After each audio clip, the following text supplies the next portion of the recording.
조용 안 하면 나 난동 부릴 거야. 지금 시작을 했는데. 자, 정치 논리와 경제 논리. 봅시다. 한 사회의 정치, 경제와 관련된 문제는 정치적으로 접근하느냐, 경제적으로 접근하느냐에 따라서 보는 시각이 달라진다. 정치 논리에서는 공평성을 중시하고, 자, 중요한 겁니다. 먼저 정치 논리에서 중시하는 것이 무엇이다? 공평성이다. 다음, 경제 논리에서는 효율성을 중시한다. 매우 중요하죠. 그래서 여기서 공평성을 중시한다는 얘기는 정치적인 어떤 평등을 의미하고요. 그 다음에 효율성을 중시한다라고 하는 것은 경제적 자유를 우선시한다라는 거예요. 자, 우리 저번 수업 시간에 배웠던 이 자유라고 하는 개념을 뭔지 알고 있을 거예요. 그래서 뭔가 얘네들은 효율적으로 무엇인가를 얻기 위해서는 경제적 자유가 필요하다라는 거고요. 그리고 공평성을 중시한다라고 하는 것은 정치적으로 사람들이 어떠한 평등하게 나눠 가질 수 있는 것을 의미합니다. 다음. 두 기준 가운데 어떤 것을 더 중시하느냐에 따라서 문제의식과 해법이 크게 달라진다. 자, 그래서 여기에서 첫 번째 문단에서 하고 싶은 것은 그 다음 문단에서 뭘 얘기하고 싶은 것이냐? 얘네들이 이 정치 논리와 경제 논리를 바탕으로 어떠한 문제에 대해서 어떻게 인식하느냐. 다음, 어떻게 해법이 다르냐. 이걸 설명하고 싶은 거예요. 자, 봅시다. 다음 두 번째 문단. 정치 논리는 누구에게 얼마를 이라는 식의 자원 배분의 논리로서 주로 분배 측면을 중시한다. 자, 여기에서 정치 논리가 중시하는 것이 뭐다? 분배 측면을 중시한다. 다음, 반면에 대조적 경제 논리는 효율성 또는 최소의 비용으로 최대의 효과, 이게 효율성이죠. 그래서 얻고자 하는 경제 원칙에 입각한 자원 배분의 논리이다. 자, 그래서 다시 분배 측면을 중시하는 자원 배분의 논리고요. 경제 논리 같은 경우에는 효율성을 중심으로 하는 자원 배분의 논리다.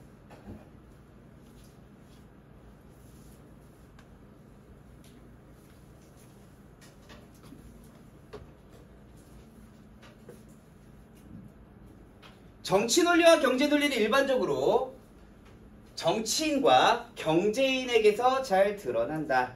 여기서 정치인이라고 하는 것은 사회적 의사결정에 합법적인 권한을 갖고 있는 공직자를 말하고, 그냥 우리가 생각하는 국회의원 정도로 생각하시면 될 것 같아요. 경제인은 공공정책을 분석하고 진단하고 수립하고 평가하는 등을 담당하는 경제 전문가를 의미한다. 네, 여기에서 전개 방식은 정의죠. 여기에서 얘기하는 정치는 무엇이다. 그리고 경제인은 무엇이다. 라고 하는 개념을 정의로서 설명하고 있는 겁니다. 물론 사회적 쟁점에 대해 모든 정치인이 정치 논리만 주장할 수 있는 것도 아니고 모든 경제인이 경제 논리만 주장하고 있는 것도 아니다. 각각의 차이가 조금 있을 수도 있습니다. 하지만 경제 논리를 내세우는 정치인이나 정치 논리에 좌우되는 경제인도 있을 수도 있다. 그러나 여기서는 이 글에서는 정치인과 경제인의 일반적 속성에 비추어서 그들이 각각 정치 논리와 경제 논리에 기초한다라고 본다. 이를 통해 정치인의 기본 발상과 환경 속성을 비교해 본다면 그들의 주장이 담긴 정치 논리와 경제 논리의 차이점을 살펴볼 수 있을 것이다. 그래서 여기에서는 계속해서 우리는 정치인, 경제인, 정치 논리, 경제 논리, 얘네의 차이점을 계속 분석하고 있어야 됩니다. 그래서 우리가 나중에 기말고사에 들어갔을 때는 글을 읽지 않고도 머릿속에 각각 이들의 차이점이 개념이 박혀 있어야 된다는 거. 자, 다음 볼게요. 정치인은 선거를 통해 국민에게 권력을 위임받은 사람들이다. 우리 여러 선거를 하게 되죠. 대통령을 뽑는 선거도 있고요. 그리고 국회의원을 뽑는 선거도 있고요. 그 다음에 지방자치장들을 뽑는 선거들이 있죠. 이 선거들이 뭐야? 다 국민들이 뽑은 거죠. 국민들이 뽑았다라고 하는 것은 뭐야? 국민의 권력을 모두 다 쓸 수 없으니까는 뭐야? 이것을 어떠한 사람에게 위임시켜주는 것이 바로 선거입니다. 그래서 이러한 의미에서 이들은 자연인이라기보다는 권력기관들이다. 여기에서 있잖아. 자연인은 무엇이냐? 라고 했을 때 그냥 일반적인 개인을 생각하시면 돼요.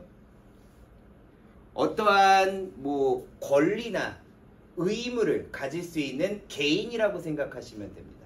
이걸 자연인이라고 보는 거예요. 여기서 TV 프로그램에 나오는 나는 자연인이다 그 자연인이 아니라 여기서는 뭐야? 그냥 일반적인 개인. 그런데 정치인은 국가의 권력기관이래요. 이건 뭐냐? 정확하게 얘기해서 있잖아. 이 자연인이라고 하는 것과 법인이라고 하는 개념이 서로 다르거든요. 법인은 뭐냐면요. 자, 간단하게 설명할게요. 예시를 들어서. 내가 만약에 있잖아. 고복민 김밥에서 김밥을 먹었어요. 그런데 이 고복민 김밥에 문제가 생겼어요. 그러면은 나는 고복민한테 가서 따져야 되니? 아니면은 고복민 김밥의 회사에 따져야 되니? 다시 내가 만약에 있잖아. 어떠한 정치인이 어떠한 정책을 세웠을 때 내가 피해를 입었어요. 그러면은 나는 그 정치인에게 따져야 되니? 아니면은 국가기관에게 따져야 되니? 무슨 말인지 알겠죠? 그래서 이때는 뭐야? 이 정치인이라고 하는 것은 어떤 개인이 아니라 국가의 기관이라는 의미예요. 오케이? 다시 한번 얘기해서 한 번만 더 얘기할게요. 내가 만약에 핸드폰이 문제가 생겨서 막 터졌다라고 칩시다. 그러면은 이재용한테 가가지고 내가 손해배상을 받아야 되니? 아니면 삼성에게 손해배상을 받아야 되니? 이 개념입니다. 오케이? 그래서 여기에서 권력기관이에요. 그러니까 마찬가지로 대통령도 국가 권력기관이에요. 국회의원도 마찬가지고요. 그리고 국민투표 사안을 제외한 모든 사회적 의사결정에서 주권자를 대신하는 권한을 지닌다. 근데 당연하죠? 국회의원이 투표를 대신할 수는 없잖아요. 그쵸? 그것을 제외한 모든 사회적 의사결정 과정에서 주권자를 대신해가지고 어떤 결정을 하는 사람들이죠. 반면에 경제인은 주권자를 대신해 사회적 의사결정할 권한도 없고 합법성도 없다. 그래서 경제인은 아까 제가 얘기했던 자연인이에요. 한 개인입니다. 국가의 기관이 아니란 얘기예요. 그렇지만 경제인은 시장경제체제에서 인간의 활동의 동기가 되는 경제행위에 관한 전문 지식과 분석 기술을 보유하고 있어 정치인의 결정에 도움이 되는 대안을 제시할 수 있다. 그러니까 내가 만약에 있다라 이러한 정책이 효율이 있나? 이런 거 해도 되나? 라고 얘기했을 때 어떠한 경제 전문가한테 가가지고 예를 들어 이 사람이 삼성경제연구소 소장이야. 이 사람한테 가가지고 이거는 수익이 날 수 있을까요? 이렇게 물어볼 수도 있죠. 이 사람이 전문가는 아닐 거 아니야, 정치인이. 그래서 경제인에게 자문을 구할 수 있죠. 그래서 이들은 정책을 결정하는 당사자가 아니기 때문에 대안 선정에 따른 궁극적인 책임을 지지도 않는다. 이거는 반대로 얘기가 뭐야? 만약에 어떠한 대안을 설정을 했는데 그 대안이 만약에 잘못됐어요. 그러면은 그 책임은 누가 진다? 정치인이 진다. 이 사람이 만약에 그 경제인의 의사에 따라서 이걸 경제인이 이걸 이렇게 하세요. 이런 건 이렇게 수익이 날 수 있으니까 이렇게 하세요 라고 해가지고 결정을 정치인이 했어. 그런데 거기에 대한 책임을 경제인에게 할 수 없다는 얘기예요. 다음, 정치인은 정책을 투입의 관점에서 보는 반면 여기서 또 중요한 거 투입의 관점에서 본다. 또 대조죠. 경제인은 효과의 측면에서 본다. 자, 여기에서 어디다 어떻게 투입하느냐 이런 거고요. 다음 여기에다가 이러한 비용을 들였을 때 얼마의 효과를 보느냐. 그래서 정책 평가 기준이 서로 다르다라는 거죠. 경제인은 효율성 원칙에 따라서 여러 가지 정책을 수립하고 예상되는 정책 효과를 기준으로 하여 그 정책의 우선순위를 정한다. 그래서 우선순위를 정할 때 뭘 효과를 기준으로 하여 정책 효과를 기준으로 해서 우선순위를 정한대요. 그래서 효과가 좋은 게 이게 1번이고 2번이고 3번이에요. 그러니까는 1순위에 하는 것 이것을 선택하세요. 이렇게 제안할 수 있겠죠. 그러나 정치인의 입장에서 보자면 정책이 미래에 가져올 효과를 정확하게 측정하기 어려운 반면에 정치인의 입장에서는 이게 어떠한 효과가 어떻게 나올지는 잘 몰라요. 정확하게 잘 모릅니다. 그리고 어느 지역에 어떤 정책을 시행했고 어느 정도의 자원과 예산 투입했는지 정확하게 파악할 수 있다. 그러니까는 뭐야? 미래에 가져올 효과는 측정하기 어렵다라는 거죠. 그런데 지금 어느 정도의 예산을 투입했는지는 파악할 수가 있다라는 거예요. 그렇기 때문에 정치인은 미래의 효과보다는 현재의 투입을 중시한다.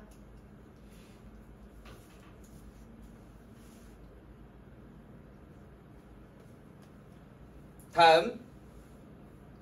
그럼 반대로 아까 경제인은 뭐라고요? 미래에 예상되는 효과를 기준으로 해가지고 1순위, 2순위, 3순위, 우선순위를 정할 수 있다는 거죠. 차이점이 있죠. 따라서 정치인은 현재 투입을 중시하기 때문에 유권자에게 제시하기 쉬운 투입을 기준으로 하여. 그래서 만약에 있잖아 유권자들에게 미래에 어떤 가치가 있어요 라고 하는 것보다는 지금 여러분들에게 정부의 예산을 받아서 이렇게 투입할 거예요 라고 하는 것이 훨씬 더 유권자들한테 잘 먹힐 수 있다는 겁니다. 그렇기 때문에 투입을 기준으로 하여 정책을 결정하는 경향이 있다. 그래서 정치인은 유권자를 의식해야 돼요. 현재 이 유권자들이 바라는 게 뭔지. 왜? 자기를 뽑아주는 사람이 유권자들이니까요.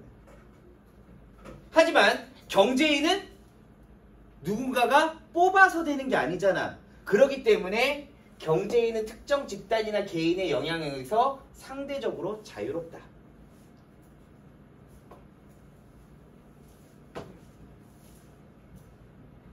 정치인은 국민의 의견을 수렴하여 정책에 반영한다. 그런데 국민은 소득, 직업, 성별, 연령 등에 따라 이해관계가 각기 다르다. 정치인은 이들의 요구를 모두 수용해 충족해 줄 수 없으므로 자신의 지지 기반이 되는 유권자의 요구를 우선적으로 고려한다. 그래서 정치인이 고려하는 것이보다 지지 기반이 되는 유권자의 요구. 이거 약간 조금 화가 나는 부분이기도 한데요. 그래서 정치인들이 고등학생들의 요구를 잘 안 들어주겠죠. 왜? 고등학생들은 고3의 특정한 연령대를 빼고는 자신의 유권자가 아니잖아. 그치? 그런데 예를 들어 어떤 지역이 예를 들어 40대, 50대가 이 사람들이 자신의 특정한 유권자들의 어떠한 지지 기반이에요. 이 사람들이 주로 연령대별로 이렇게 분석을 해봤을 때 이 사람들이 우리 정당과 나를 굉장히 많이 지지해줘. 그럼 이 사람들이 요구하는 것이 예를 들어 어떠한 실업 문제를 해결해달라 아니면 병원을 건설해달라 이런 얘기를 요구해. 그러면 그 사람들 거 먼저 들어주려고 하는 경향이 있다는 얘기예요.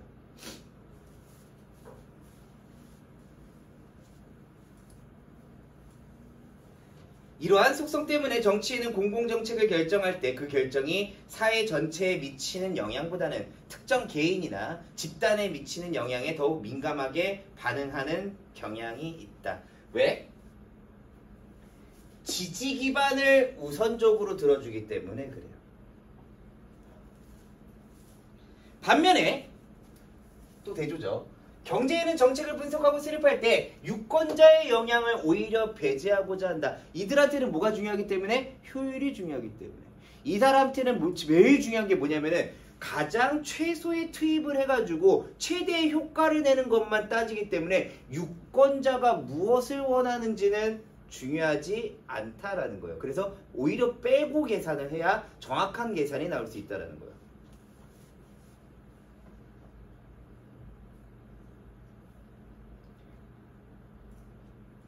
또 정치인과는 달리 조직되지 않은 다수의 이해관계를 중시하기 때문에 그쵸? 어떤 특정한 조직된 어떤 무슨 단체라든지 아니면 어떤 특정한 연령대라든지 이런 사람들보다는 이 사회 전체적으로 봤을 때 어떠한 효과가 있느냐 이거를 중시하기 때문에 객관적, 거시적 여기 거시적이라고 하는 것이 전체적으로 크게 바라본다는 얘기예요. 사회적 필요성이 있는 정책을 수행하려고 하는 경향이 있다. 정치인은 투자 효과가 특정 지역이나 계층에만 한정되고 사회 전체적으로는 비효율적인 정책을 마다하지 않는 반면에 그래서 뭐야? 아까 전에 얘기했던 이 효과가 특정 지역이나 특정 계층에게 한정될 수 있는 이유가 뭐라고요? 어떠한 특정 계층이 나의 유권자 기반이 되는 사람이다. 이 사람 요구를 먼저 들어준다는 얘기예요. 그렇기 때문에 전체적으로는 비효율적인 정책을 마다하지 않아요. 하지만 경제인은 계획이 비효율적이라고 결론이 난다면 투자를 유보하거나 또는 취소할 수 있다라는 거예요. 취소를 건의할 수 있다는 얘기예요.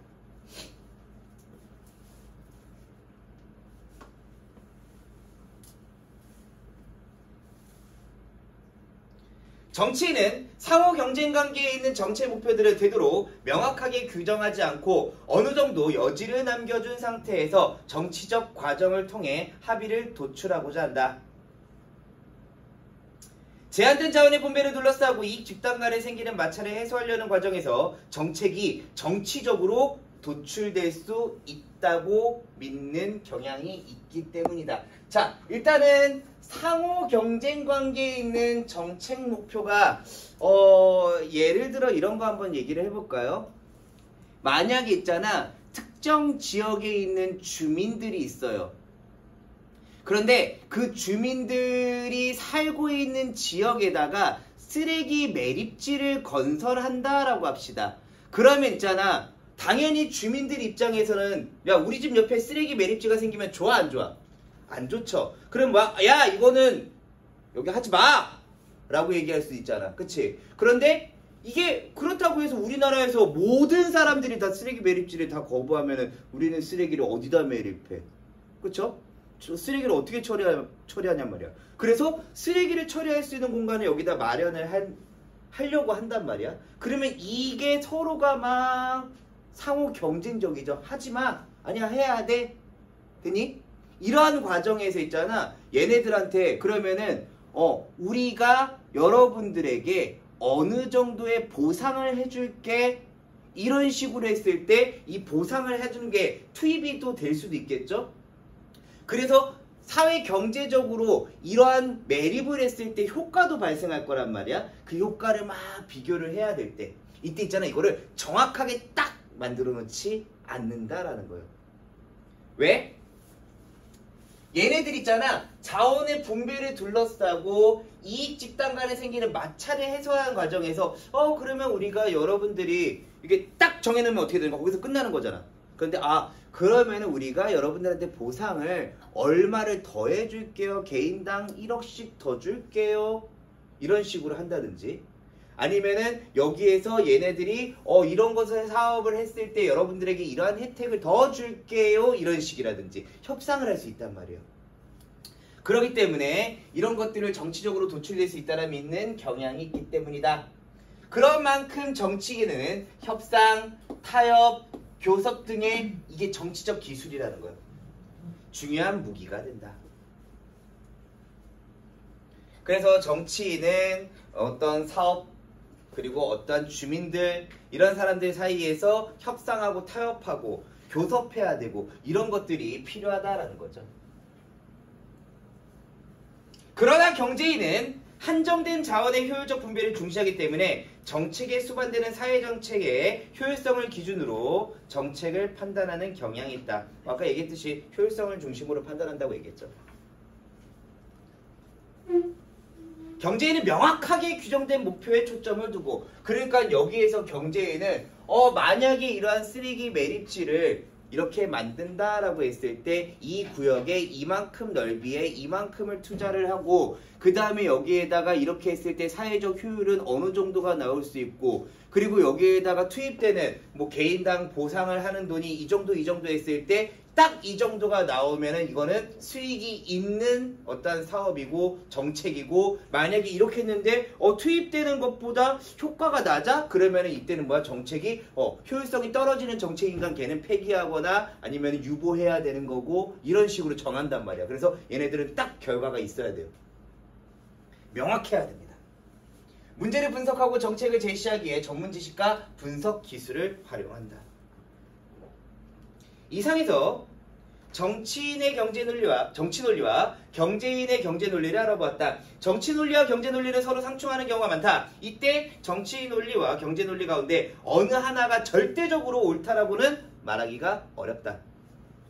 우리 사회가 시장경제 체제라는 점을 감안하면 경제 논리가 정치 논리를 앞서는 것이 당연해 보이기도 하지만, 효율성만 내세우기 어려운 정책 사안에 관해서는 정치 논리가 설득력을 발휘하기도 한다. 그래서 여기서는 뭐 정치 논리와 경제 논리를 바라보는 글쓴이의 시각이 드러나죠. 경제 논리가 정치 논리를 앞서는 것처럼 보이기도 하지만 효율성만 내세워서 또 될 수 있는 게 아니라는 거예요. 되게 분배가 되게 중요할 때도 있다라는 거죠. 공평성이 더 중요할 때도 있다는 거죠. 어떤 논리가 더 중요한가, 또는 어떤 논리에 입각한 자원 분배가 더 바람직한가에 대한 완결된 사회적 합의는 당연히 없어요. 그런 거는. 정치 논리와 경제 논리는 사안에 따라서 적절히 활용돼야 한다. 자, 여기에서 뒷부분에 자, 정리한 걸 좀 볼게요. 학습활동에. 자, 먼저 정치 논리 같은 경우에는 자원 배분의 기준, 공평성이죠. 여기 잘 안 보이겠지만 정책 평가의 기준은 자원 예산의 투입이고요. 정책 필요성의 기준은 유권자의 요구이고요. 정책 수립의 방법은 협상, 타협, 교섭, 정치적 기술이다. 반면에 경제 논리는 자원 배분의 기준은 효율성이고요. 정책 평가의 기준은 정책 시행의 효과고요. 그래서 투입과 효과.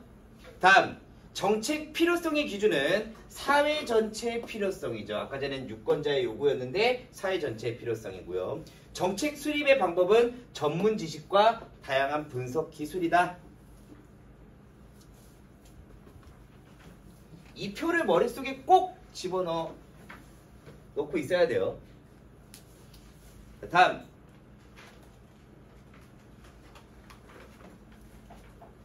기업 지역에서는 질병 예방을 위한 방역 정책을 수립하고 있다. 방역 방법을 선택하기에 다음과 같은 연구 결과가 활용되었다. 개인적으로는 내가 만약에 학교 선생님이다 라고 하면요, 이것을 그대로 넣는 것은 좀 쉬울 것 같긴 하고요. 아마 이것을 살짝 변형해서 낼 것 같기도 합니다. 그래서 방역 효과가 아닌 다른 정책을 줄 수도 있는데요. 그때는 여러분들이 먼저 이것부터 잘 이해하면은 다른 것도 잘 이해하기 편할 거예요. 그래서 이거를 확실하게 알고 있어야 돼요. 자, 봅시다. 여기에서 첫 번째, 또 방역 정책인데요. 뭐 우리 얼마 전에도 있었지만은 코로나가 생겼을 때 사람들한테 백신을 맞게 했죠.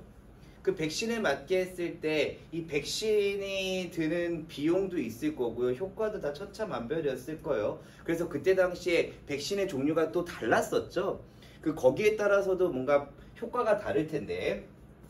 자, 먼저 가구당 비용 5만 원이에요. 꽤 많이 들죠. 비싼 만큼 성공 확률은 매우 높아요. 그런데 만약에 얘가 있잖아. 이렇게 많이 들이면은 수혜를 줄 수 있는 가구는 200가구 정도밖에 안 돼요. 하지만 이것을 통해서 있잖아. 160개의 효과를 발현할 수 있습니다. 다음 두 번째 25,000원이에요. 성공 확률은 50%인데 가격이 그만큼 싸죠. 그래서 얘가 2배 비싸잖아.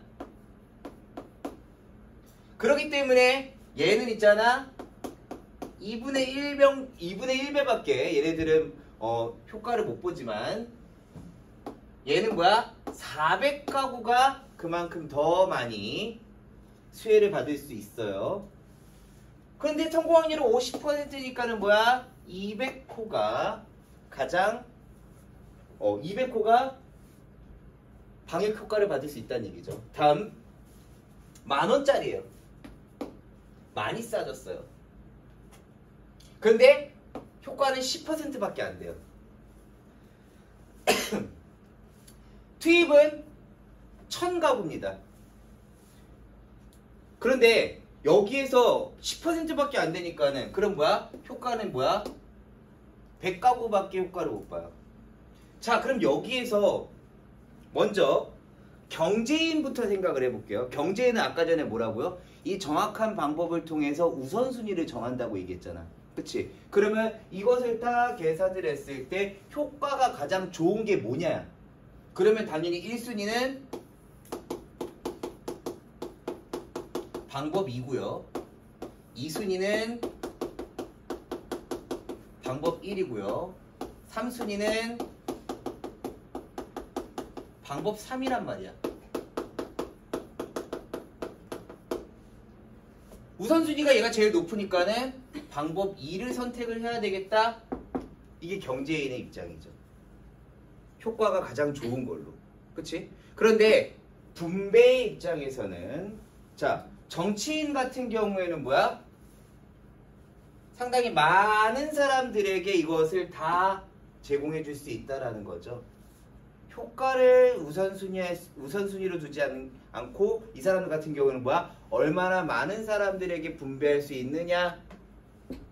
이걸 봤을 때는 뭐야? 이렇게 내가 많은 사람에게 해야 나중에 유권자들한테 표도 더 받을 수 있구나 이런 생각도 들겠죠. 그래서 가장 많은 사람에게 해당되는, 그래서 여기서는 뭐야? 얘가 가장 많죠. 그 다음 순위고요. 그렇기 때문에 이 사람은 이러한 정책의 효과보다는 얘는 뭐야? 수혜를 가장 많이 줄 수 있는 방법을 선택을 했기 때문에 자, 그래서 정치인은 방법 3을 1순위로 선택해가지고 정책을 결정한다. 그래서 여기서는 뭐야? 모경제연구소는 경제인이죠. 이때 경제 정책 사업의 타당성을 검토해달라는 의뢰를 받았다. 해당 정책에 드는 사회적 비용과 편익을 계산해 본 결과 사회적 비용이 편익을 초과하였다. 연구소는 사업이 비효율적이라는 결론을 내리고 투자의 유보 또는 취소를 건의하였다. 그런데 연구소는 사업이 비효율적, 그래서 얘는 뭐야? 사업이 비효율적이라고 결론을 내렸어요. 언제 비효율적이라고 결론을 내리느냐? 사회적 비용은 뭐야? 아까 전에 했던 한 가구당 국민에게 줄 수 있는 돈이죠. 근데 이게 그 편익, 이것을 통해서 얻을 수 있는 사회적인 이익으로 봤을 때 얘가 더 크면은 어떻게 되는 거야? 비효율적이라는 거죠. 다시 내가 만약에 있잖아, 어떠한 지역에다가 병원을 건립할 거예요. 근데 그 병원에 드는 돈이 1,000억인데요. 근데 그 병원을 이용하는 사람이 없어가지고 수익이 얼마 안 나와요. 극단적으로 얘기해서 뭐 한 달에 수익이 100만 원밖에 안 나와요. 그러면은 그 돈을 투자할 이유가 있다 없다? 없다. 그렇기 때문에 뭐야 비효율적이라고 얘기하고 투자의 유보 또는 취소를 건의했어요. 그러나 해당 정치인은 이미 선거에서 공약으로 제시한 사업인데다가 자신을 지지하는 여기서 봐 자신을 지지하는 지역민들의 강력한 요구임을 감안하여서 해당 정책을 입안하기로 하였다. 됐니? 그래서 아까 전에 얘기했듯이 정치인의 경제 논리, 정치인의 정치 논리 같은 경우에는 방법 3을 아까 전에 가장 긍정적으로 여긴다고 얘기했죠. 왜냐면은 예산 투입 대상이 1,000호로 가장 많기 때문에. 그래서 유권자들에게 가시적으로 내가 여러분들한테 많은 사람들에게 이러한 것을 방역을 해줬어요. 이런 거를 보여줄 수 있다라는 거죠. 그래서 성공 확률이 가장 낮지만은 정치인은 이 성공 확률, 효율을 크게 고려하진 않는다. 경제인 같은 경우에는 아까 전에 얘기했듯이 얘는 효율을 가장 중요하게 여기기 때문에 방법 3을 가장 비효율적이라고 생각할 거예요. 왜냐하면 성공 확률이 가장 낮기 때문에.